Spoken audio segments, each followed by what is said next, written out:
Buenas noches a todos. Ahora vamos a ver un nuevo tema que corresponde a las funciones. ¿Qué son las funciones? De hecho, ya las hemos venido usando. Una típica función que hemos utilizado, por ejemplo, es pinMode, pin12, input, por ejemplo. ¿Qué es lo que vemos acá? PinMode es el nombre de la función que estoy invocando, que lo que me da a entender es que voy a configurar el modo de pin. ¿Qué pin? El pin12 y en formato de entrada digital. Entonces, el nombre de la función es pinMode y entre paréntesis se colocan lo que se conoce como los argumentos. En este caso hay dos argumentos que están separados por coma. 12 es un argumento que representa el número de pin e input, que en este caso vendría a ser 0, que está indicando que el pin va a funcionar como entrada digital. Ahora, existen otras funciones que hemos utilizado, como por ejemplo el delay, 1000, que en este caso nos produce un retardo de tiempo donde recibe solo un argumento que es el número de milisegundos en el cual va a generar el retardo. Ahora, estas funciones, tanto pinMode como delay, nos las da Arduino, es decir, Arduino ya las tiene implementadas al momento que instalamos la herramienta. Pero nosotros podemos crear nuestras propias funciones. ¿Cómo se crea una función? Primero hay que definir el nombre de la función y el tipo. Es decir, el tipo, como cualquier variable, es el tipo de variable que te va a devolver. Si la función no devuelve ninguna variable, se declara de tipo void. Entonces, por ejemplo, digamos que yo voy a crear una función que me ponga todos los pines como entrada digital. Entonces se va a llamar todos pines input. Esta función todo pines input no va a recibir ningún parámetro, así que lo dejo como void. Esto de acá, que estoy realizando al comienzo, se llama la declaración de la función. Es decir, estoy declarándola como si fuera una variable. Al declarar la función como void, estoy indicando que la función no me va a devolver nada. ¿Okay? ¿Y qué significa que una función no te devuelva nada? Lo mismo que pinMode o de delay. Se ejecutan, hacen un proceso, pero no retornan un valor. Más adelante veremos qué cosa es una función que sí retorna valor. Todos los pines input, entonces ese es el nombre de la función y el argumento que coloco acá, entre paréntesis, le pongo void. ¿Qué quiere decir esto? Que no va a recibir ningún argumento esta función. Esto se llama, lo voy a poner acá arriba como comentario, la declaración de la función. ¿Ok? Ahora, una vez que declaran la función, hay que implementar la función, es decir explicar o escribir lo que va a hacer la función. Esto lo podemos hacer aquí abajo, de esta manera, y ahí podemos, por ejemplo, implementar las funciones. Y yo puedo ahí crear una variable o simplemente un bucle for, char i igual a 2 y menor que el último pin me parece que es el 13, o sea 14, y más. Y luego, dentro de este for, voy a llamar a la función pinMode y voy a colocar i, input. Entonces, todos los pines que van a pasar del 2 hasta el pin 13, por el 14 ya haría que el for salga, todos los valores de 2 al 13 van a ser configurados como entradas. Por tanto, los pines de 2 al 13 van a ser configurados como entradas, o son todos los pines de eh, nuestro Arduino. Y con esto ya tengo mi función implementada, todos pines input. Bien, observen que es posible también dentro de una función llamar a otra función. Es válido, ¿ok? Siempre que esa función pinMode esté implementada, lo cual es correcto porque ya viene por defecto implementada en nuestra herramienta. Entonces yo puedo invocar a la función de la siguiente manera. Simplemente llamo a todos pines input, paréntesis vacío, y ejecuto que todos los pines sean entrada digital. Así de sencillo. Como pueden ver, el argumento se puso void porque acá esta función no va a recibir ningún argumento. Si ustedes observan que los paréntesis están vacíos, es porque no recibe argumento. Cuando vean un texto seguido de paréntesis, están invocando a una función. Bien, entonces esa es una función que no recibe parámetros y que no devuelve ningún parámetro. Podríamos crear alguna función que reciba o devuelva algún parámetro. Sí, podríamos crear la función char número primo y acá va a recibir un parámetro que podría ser un unsigned int número. ¿Okay? Esta es una función que me va a devolver si un número es primo o no es primo. ¿Qué cosa me devolvería? Bueno, lo puedo definir acá con la directiva define, primo que sea 1 y defino no primo 0, por ejemplo. Entonces, si me devuelve 1, que es primo, la función me está diciendo que el número que le paso como parámetro es primo, pero si me devuelve 0 la función, el número que he colocado no es primo. ¿Ok? Hay que implementar esta función, la implementamos muy fácilmente. Esto ya lo hemos trabajado en clase. Lo coloco acá abajo. Pueden acá ir agregando las funciones que quieran. Y lo que teníamos que hacer es básicamente crear un for unsigned int, unsigned int y igual a 2 y menor que número entre 2. ¿Ok? Dividíamos el número entre 2, pero para incluir el número 3, ¿se acuerdan? Le sumábamos 1, ¿no? Para que cuando era 3 lo dividíamos entre 2 más 1, dividirlo entre, nos iba a dar 1.5 y eso nos generaba un número entero 1. Y obviamente cualquier número dividido entre 1 no siempre te va a dar residuo 0. Entonces, para el caso del 3, hacíamos que dividir el número entre 2, 3 entre 2, 1, más 1, 2. Para dividir el 3 entre 2 y darnos cuenta que su residuo no es 0. Entonces, en este caso, lo que hacemos es preguntamos, por ejemplo, inicialmente, si número es igual a 0 o número es igual a 1. En este caso, si fuera 0, 1, el número no es primo. Entonces, retornamos 0. ¿Qué significa return? Return es una instrucción nueva. Return es la instrucción que le da fin a una función y que te retorna un valor. ¿Qué te va a retornar? Esta función retorna un char, un número de 8 bits. En este caso va a retornar 0. Y 0 sabemos que significa no primo. Acá lo que he hecho es utilizar unas directivas. Vamos a poner esto más abajito. Acá lo que estamos haciendo es creando directivas. Estas se llaman directivas del preprocesador. ¿Para qué sirven las directivas del preprocesador? Simplemente no son instrucciones, sino son sentencias que para el software representan lo siguiente. Cuando yo escriba la palabra primo, estoy escribiendo 1.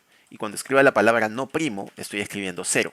Entonces, yo lo hago así, ¿por qué? Porque le tengo que asignar un valor numérico al resultado cuando el número es primo y también cuando el número no es primo. Y si yo no defino un texto para el caso del primo y el no primo, ustedes me preguntarían por qué devuelves 1 cuando el número es primo y por qué devuelves 0 cuando no es primo. Entonces yo les diría, porque así lo estoy definiendo.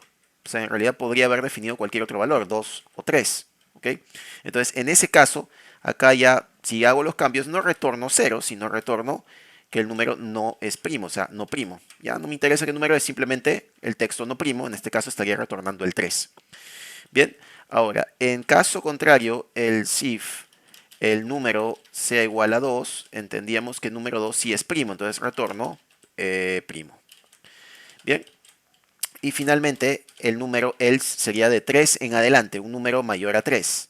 Entonces, si es mayor a 3, nosotros sí tendríamos que hacer divisiones sucesivas, porque ya tendríamos que analizar el número para ver si eso no es primo.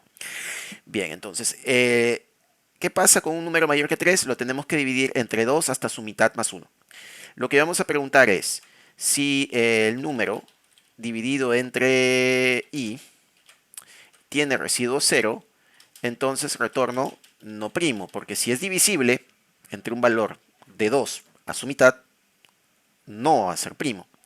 Si el número logra salir del for exitosamente, ¿por qué va a lograr salir del for? Porque si en algún momento ejecuto el return no primo, recuerden, el return te saca de la función. Una vez que yo ejecuto el return una vez, la función se acabó, retornó el número y ya no ejecuta más. Si yo ejecuto el return primo, por ejemplo, si el número fuera 2, simplemente ya se acabó todo. El return primo ya el if murió. Simplemente aquí termina todo. Y retorno a la siguiente instrucción donde estoy llamando la función. Entonces acá, si yo logro salir del for es porque el return no primo jamás se ejecutó. Y si el return no primo jamás se ejecutó, es porque el número es primo. Entonces en este caso con seguridad puedo retornar return primo porque el número es primo. Y así de simple tengo una función que se llama número primo, como pueden ver, implementada, que la puedo utilizar en mi programa. Como pueden ver, las funciones se usan cuando tienes bloques de código que los vas a utilizar muchas veces. Por ejemplo, en el caso del LCD, lo hemos visto, el LCD a cada rato estamos imprimiendo caracteres en la pantalla, borrando la pantalla, cambiando la posición del cursor en pantalla. Entonces llamamos siempre a una función para hacer eso. Si copiáramos todo el código que hace eso, sería el programa demasiado grande. Entonces, ahora que ya tengo mi función número primo implementada, por ejemplo, podría hacer algo como esto. Voy a quitarle el delay y voy a colocar aquí el serial begin, punto begin 9600 y básicamente voy a crear una variable num que va a ser igual a número primo. Fíjense, ahora estoy declarando una variable que va a recibir el resultado de la función. Por eso es que la función número primo se declaró como char, porque va a devolver un valor. Entonces, devuelve número primo y en este caso yo puedo evaluar un unsigned int, un número entero positivo de 16 bits. Por ejemplo, se me ocurriría el 137. Entonces voy a preguntar si num es igual a primo, ¿ok? Lo que voy a hacer es un serial.println, el número es primo. Y caso contrario, pues el número no es primo. Y imprimimos el mensaje, el número no es primo. Bien, entonces podemos probarlo de esta manera y fíjense que todo el proceso de probar si un número es primo o no se traduce a una única función llamada número primo, donde ingreso un parámetro que vendría a ser el 137, que es el número que quiero evaluar si es primo o no es primo. Iniciamos la simulación, habilito el monitor serie y me va a salir acá que el número es primo, o sea, el 137 es primo. Probemos con otro número, de repente el 1307. Veamos qué sucede. Borramos acá y el 1307 nos aparece que es primo también. Otro número, a ver, veamos el 1371. Veamos si este número es o no es primo. Vamos a borrar esto y iniciamos la simulación y nos sale que no es primo, divisible en algún valor. Bien, entonces ya tenemos una función que devuelve parámetros, mientras que las funciones tipo void no devuelven ningún parámetro, como la función todos pines e input. ¿Podemos crear funciones con dos parámetros? Claro que sí. Vamos a crear una función que sea múltiplo. Esta función múltiplo lo que va a hacer es decirnos si un número es divisible entre un valor que estamos ingresando. Entonces acá ponemos, por ejemplo, unsigned int, le colocamos int dividendo, dividendo y acá acá está mal escrito unsigned int dividendo y acá unsigned int divisor. Entonces esta función lo que va a hacer es te va a devolver, por ejemplo, podemos crear más defines, como por ejemplo define es divisible, qué sé yo, 5, y define no es divisible 3. ¿Okay? Entonces estas etiquetas son simplemente etiquetas que representan el número. Es divisible, es equivalente a 5, no es divisible, es equivalente a 3. Son etiquetas, no son variables por si acaso, los defines. Son simplemente etiquetas que reemplazan el número por un texto para hacer más legible el programa. Entonces lo que vamos a hacer acá es ver si son múltiplos. Entonces acá esta función lo que hago es la copio acá. Fíjense que acá le quito el punto y coma porque cuando declaro la función va con punto y coma, pero cuando lo implemento va con llaves. Y en este caso lo único que hago es preguntar si dividendo, está mal, dividendo, dividido entre divisor, tiene residuo 0. Si tiene residuo 0 son múltiplos. Entonces, en este caso retornaría, el valor que retorno es que son divisibles, son múltiplos, perdón, que ya lo había, o que es divisible, ¿no? Que lo había puesto acá. Retorno es divisible, punto y coma. Caso contrario, si esto no ocurre, entonces retorno no es divisible. Listo. Entonces, ahí termina la función. Simplemente, si yo divido, si el dividendo entre el divisor tiene residuo 0, son divisibles, son múltiplos. Entonces, devuelvo que es divisible. Si en este caso devuelve un valor que no es 0, entonces no son divisibles porque hay un residuo en la división. Y va a devolver no es divisible. Y se acabó la función. Entonces la función múltiplo la podría probar acá. Por ejemplo, utilizo el mismo num que ya he creado y pongo num igual a múltiplo. Y por ejemplo podría probar de, no sé, se me ocurre 800 con 7. De hecho esto no es divisible. Entonces acá ponemos si num es igual a es divisible, ¿no? En este caso, lo que haríamos es imprimir, acá no pongo punto y coma, perdón, no hay punto y coma acá, pero si pongo un punto y coma, no, lo que va debajo del if no estaría condicionado, sería el punto println. Los números son múltiplos, si es que son divisibles, y caso contrario, acá me faltó cerrar la comilla doble, y caso contrario, else sería un serial.println, los números no son múltiplos. Bien, entonces acá que vamos a ver que 807 no son múltiplos. De hecho, si los dividimos no tienen residuo cero. Acá me salió un error porque puse serial con doble L. Entonces voy a retroceder un momento y voy a volver a entrar porque se colgó mi Tinkercad. Bien, y volvemos acá.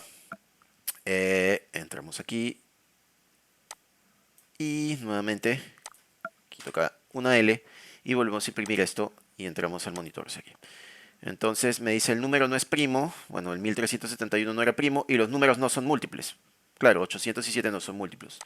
¿Qué pasaría entonces si, por ejemplo, se me ocurre poner 800 o 900 con 9? No, esos sí son múltiplos, son divisibles. Entonces si ejecuto esto, me va a salir que los números son múltiplos.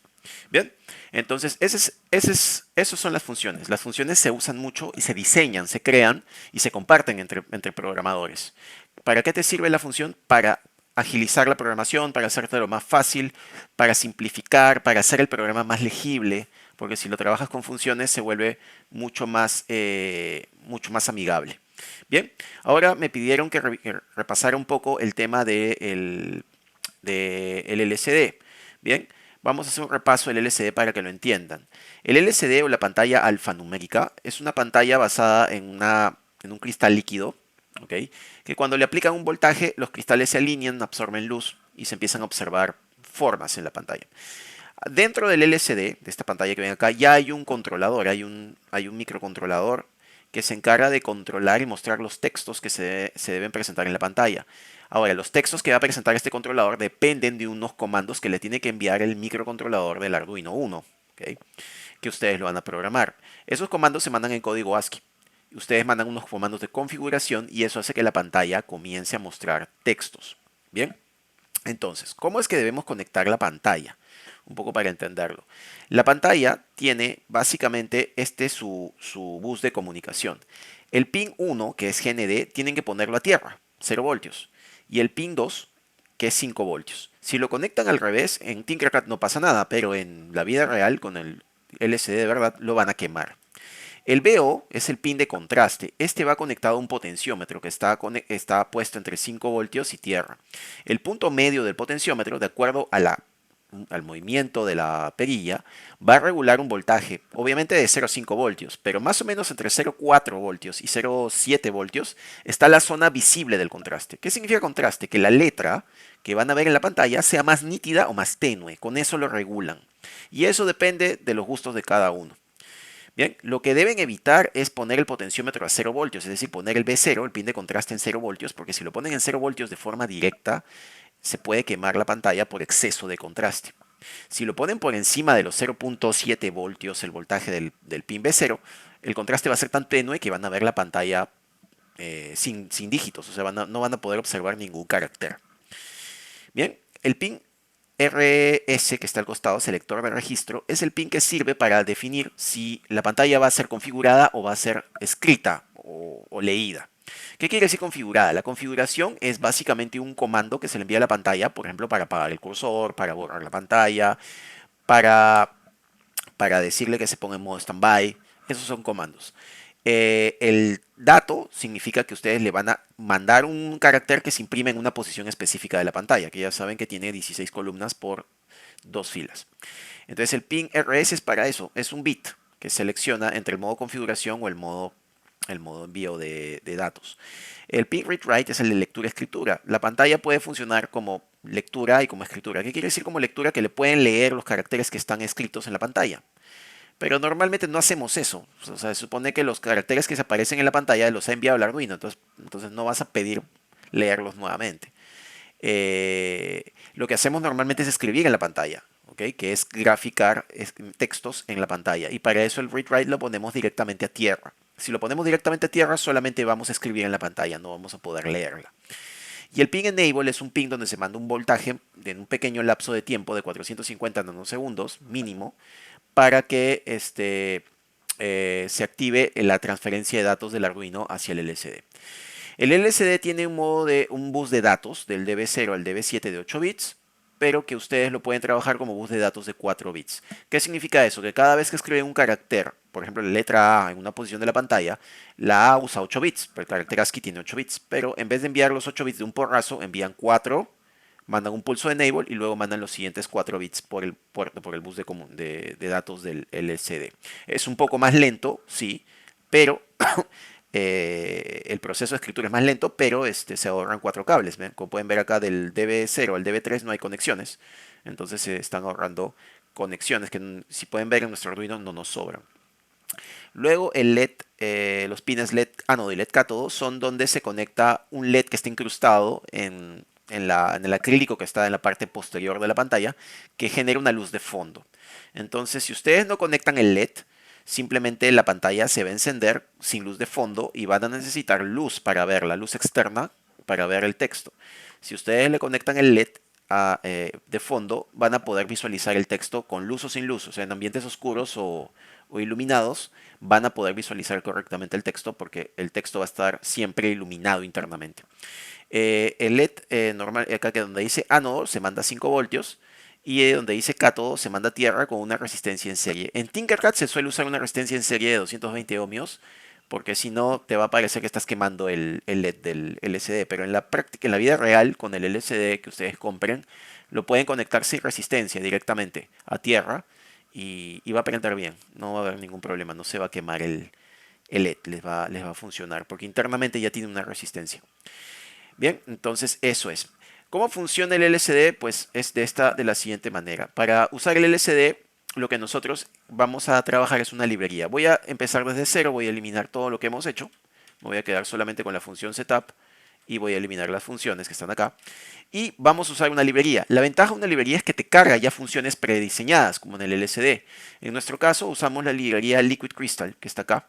Y con la directiva, al igual que la directiva define, existe una directiva include que nos permite incluir un archivo .h. ¿Qué contiene el archivo .h? La declaración de funciones.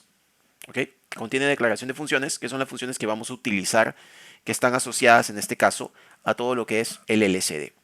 Una vez que hacemos eso, el haber incluido la librería nos permite crear variables, objetos que se han creado dentro de la librería. En este caso utilizamos Liquid Crystal y voy a crear un objeto LCD donde tengo que definir los pines. Recuerden que el pin RS es el primero que se define, que está conectado al pin 2 del Arduino. El pin Enable está conectado al pin 3 del Arduino. Y los pines DB4 al DB7 están conectados de los pines 4 al 7 del Arduino. Entonces se colocan los pines que han sido conectados al LCD para que la librería sepa qué pines del Arduino estás usando para controlar la pantalla. Luego en el setup lo que hacemos es un lcd.begin. Es un método del objeto LCD que hemos creado.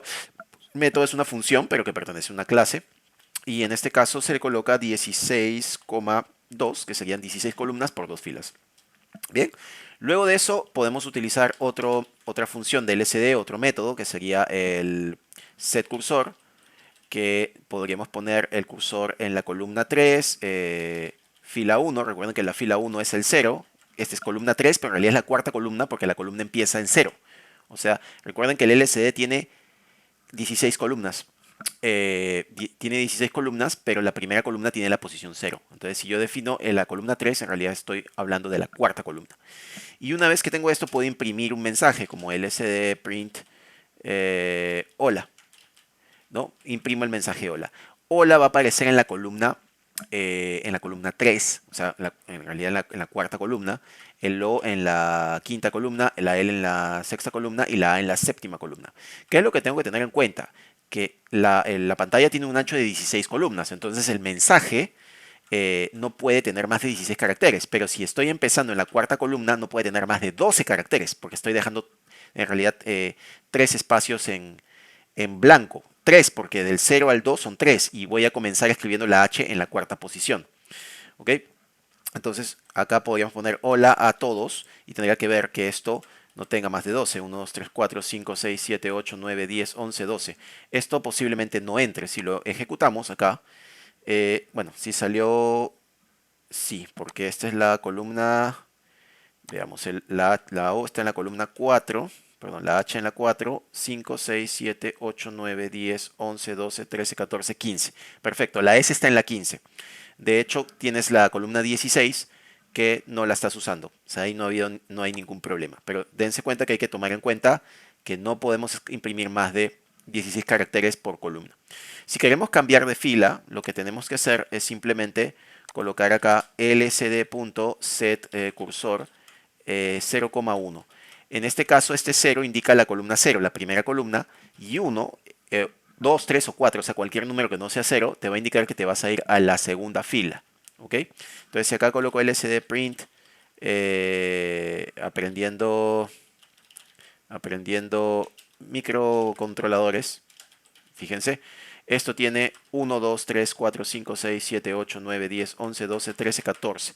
14 caracteres, o sea, voy a poder imprimirlo en la segunda fila y voy a dejar 2 caracteres libres. Si lo quiero poner centrado, podría ponerle un espacio en blanco, entonces ya serían 15 caracteres. Todavía tengo uno más, que sería el carácter que va a quedar libre al lado derecho. Si esto lo imprimimos, ¿no?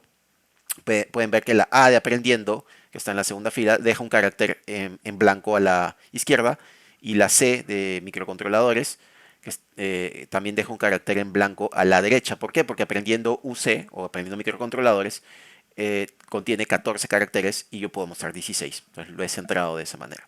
Bien, entonces esa es una forma que ustedes tienen para poder mostrar mensajes.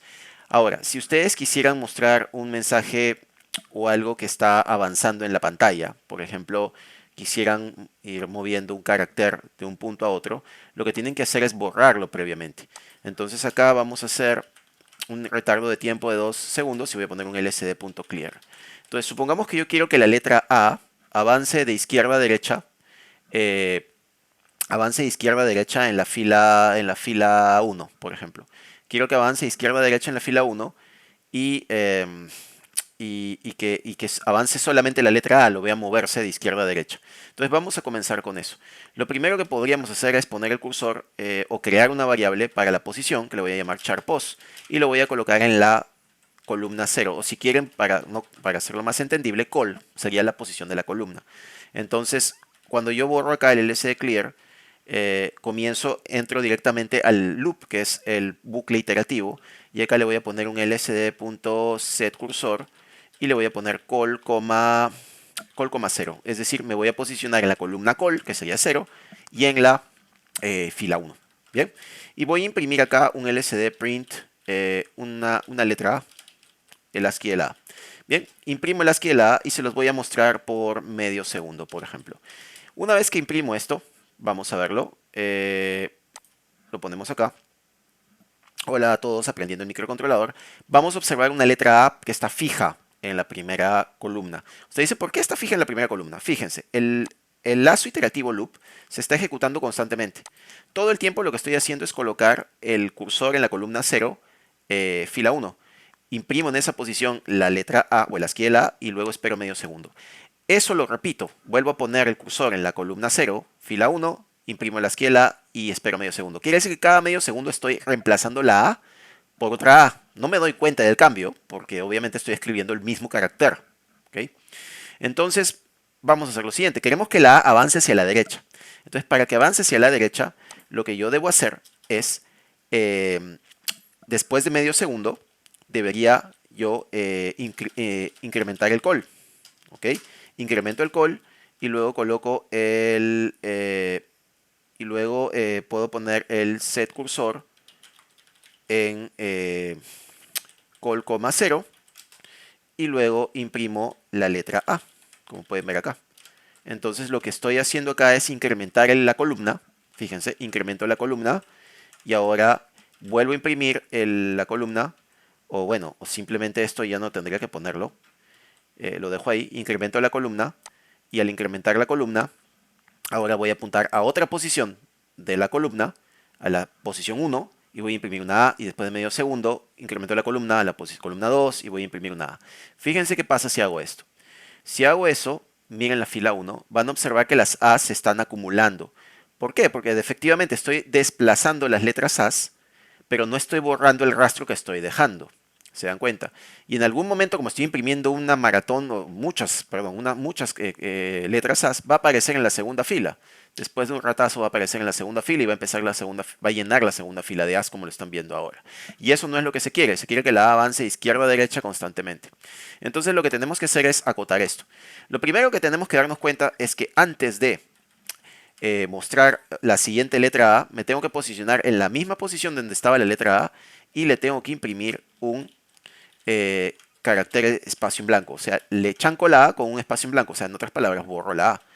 Y luego, en la siguiente posición, ¿ok? Incremento el col, ¿ok? Y vuelvo a imprimir la letra A en la siguiente posición. Entonces, fíjense que ahora esto me va a permitir borrar el rastro. Así de sencillo. Empezamos con el mensaje y ahora vemos que la A se está desplazando hacia la derecha. Sin embargo, una vez que la A salga de la pantalla, porque se va a ir a la columna 16, 17, 18, ya la perdí y va a aparecer en un momento por la segunda fila, lo cual no es lo que quiero. Yo quiero que una vez que salga de la pantalla regrese a la primera columna. Entonces, para eso, como pueden ver ahí está pasando por la segunda fila, vamos a acotar el call. Vamos a preguntar si el call es igual a... bueno, vamos a dejar que desaparezca. Si la columna va a la vale 16, si inicialmente había puesto el espacio en blanco en 15, ¿no? Voy a borrar la letra A y cuando esto valga 16, ¿ok? Lo que voy a hacer es lo voy a regresar a 0 para que continúe en la primera columna. Entonces va a pasar de 0 a 15 y cuando valga 16 va a regresar a 0 y vamos a ver la A como que dando vueltas por la pantalla. Vamos a ver ahora cómo funcionaría esto. Y ahora pueden ver la letra A que se desplaza hacia la derecha. ¿Ok? Se va desplazando a la derecha y aparece otra vez por el lado izquierdo, ¿no? Y va dando vueltas, ¿no? Entonces, esa es una forma, por ejemplo, si ustedes quisieran hacer efectos de movimiento, lo pueden hacer de esta manera tan sencilla. Bien, entonces ese es un ejemplo para que conozcan también el LCD y también observen que las funciones que estamos utilizando, como begin, set cursor, print, son parte de una librería que contiene la declaración de funciones y para eso sirven, ¿ok? Para simplificarnos la vida. ¿Pueden crear ustedes su propia librería? Sí, eso más adelante lo podemos hacer. Requiere crear un archivo .h que contenga la declaración de las funciones y los defines que tengan que utilizar y luego un archivo .c donde tengan la implementación de las funciones. Bien, eso es todo por hoy. Muchas gracias. Nos vemos en clase.